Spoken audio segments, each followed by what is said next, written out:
What's up, fight fans? This is Kurt DeVille with Counterpunched Boxing News, and I have some new news concerning Manny Pacquiao, Terence Crawford. Bad news. The Manny Pacquiao versus Terence Crawford deal, dead. Funding from Abu Dhabi never came through. Ooh, ouch. Okay, the fight negotiations between Manny Pacquiao and Terence Bud Crawford have imploded after the Abu Dhabi investors failed to come up with the money for the fight. Pacquiao had signed his portion of the contract, but Crawford didn't sign his part.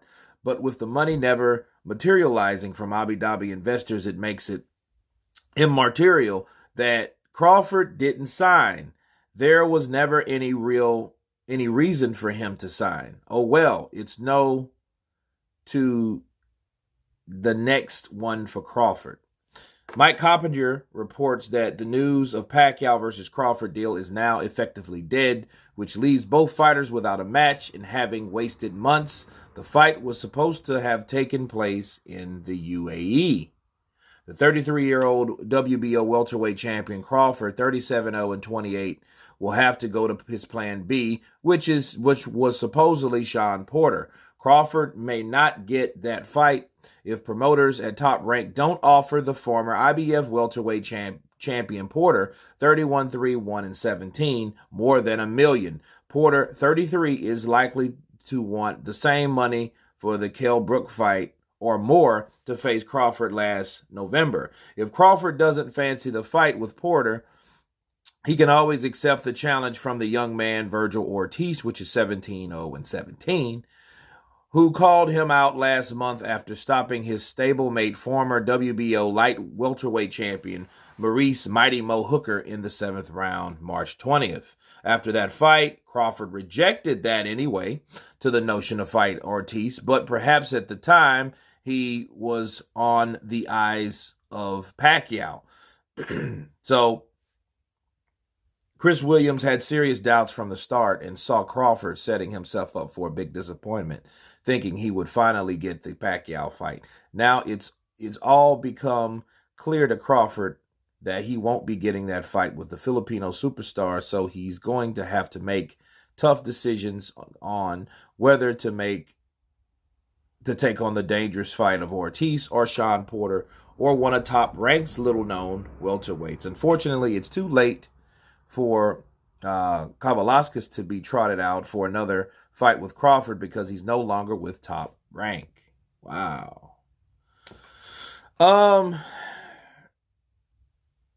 Let me counterpunch. I think that, Crawford is too good for his own good. He's not that guy that's the money guy.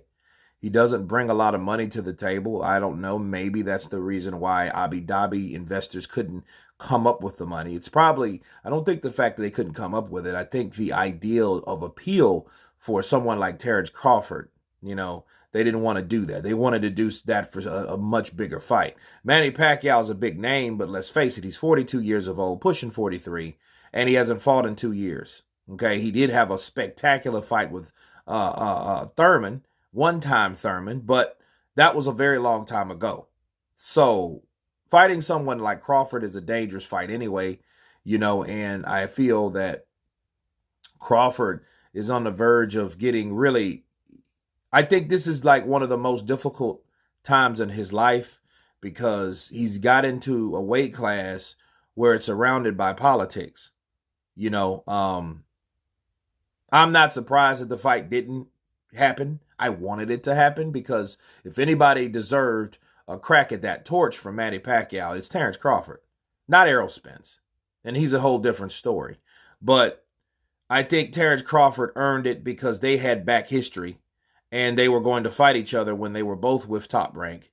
And I think, and they had some nasty words back and forth, calling each other scared and coward and chicken and all that stuff. And I feel that fight should have materialized, but it didn't. So I think the next step, though, is to take on Sean Porter, but here's the deal with Sean Porter, more politics. When you have Sean Porter, a guy that's fought Garcia, that's fought Errol Spence, that's fought Keith Thurman, that's fought Kell Brook, he's going to, and then he is like the future or should I say the current ambassador of PBC. You know, he's that guy. He's that representative on that PBC side, that Fox side. He is that man.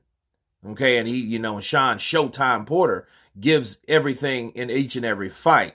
So if you're going to watch a Sean Porter fight, you're going to see Sean Porter get it on.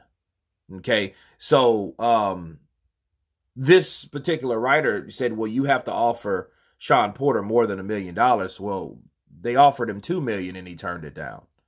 And my problem with that was, okay, well, you offered, you got $2 million to fight Errol Spence. So why not Terence Crawford? And that was like, what, 19, I think? Was that 2019 when they fought? So, I mean, it wasn't like a hell of a long time ago. Did money currency go up or did it go down rather? Because now that's not enough for you, but it was enough for Errol Spence on your side of the street. But it's not enough for Terence Crawford. So I thought that was strange that he turned that amount of money down. But let me look up Kell Brook's fight purse. And he was paid $4 million purse, while Brook will take $2 million. That's the same figure Crawford was paid for his last fight versus Velasquez, but less than 5.5 he earned in the 6 stoppage of Amir Khan. Okay, well, instead he'll be paid $4 million, while Brook will take in $2 million. Okay, well, it's $2 million. I mean, that's the same amount of money we're just talking about. So Kell Brook made $2 million. So if they offer Sean Porter $2 million, he should take it. And if he doesn't take it, he's ducking the fight, and he really doesn't want it like he claimed he does. I'm sorry. You don't want, you can't compare what's to compare? What are you going to compare it to? Are you going to, I'm saying you're fighting Terence Crawford for the WBO. He's the mandatory. They could go to purse bid. Now that could work, right? And I feel that Terence Crawford versus Sean Porter would be a very good fight. It would be a very intriguing fight because I did like how Terence Crawford dismantled Jeff Horn. And Jeff Horn rather had a bully come forward style. Not as effective as Sean Porter, but he had the same type of, forceful style, and he got caught. He got tagged a few times in that fight, but Terence Crawford did. But Terence Crawford made the adjustments and got Jeff Horn out of there. So I mean, it was a good performance. But can he do that with somebody hella tough like Sean Porter that's always coming forward? So, but again, bad news for Pacquiao. We can't say that Pacquiao didn't want the fight because he signed his portion of the fight because the money was there. So you can't blame Manny Pacquiao. I guess at the end of the day, you have to blame the investors. But the question is, from this article, though, I think it's rather biased because we're talking about what Terence Crawford should do. But what about Manny Pacquiao? What should Manny Pacquiao do? You know what I mean? Manny Pacquiao's been out of the ring for 2 years, so it's okay. What should Manny do? Should Manny continue his career or whatever? You know what I mean? I think this was all focused on Terence Crawford. And I think they should focus on both fighters in their future in the sport of boxing. But you guys tell me what you think about this bad news concerning Terence Crawford and Manny Pacquiao deal falling through. Of course, please subscribe. And you guys been Counterpunched. Peace.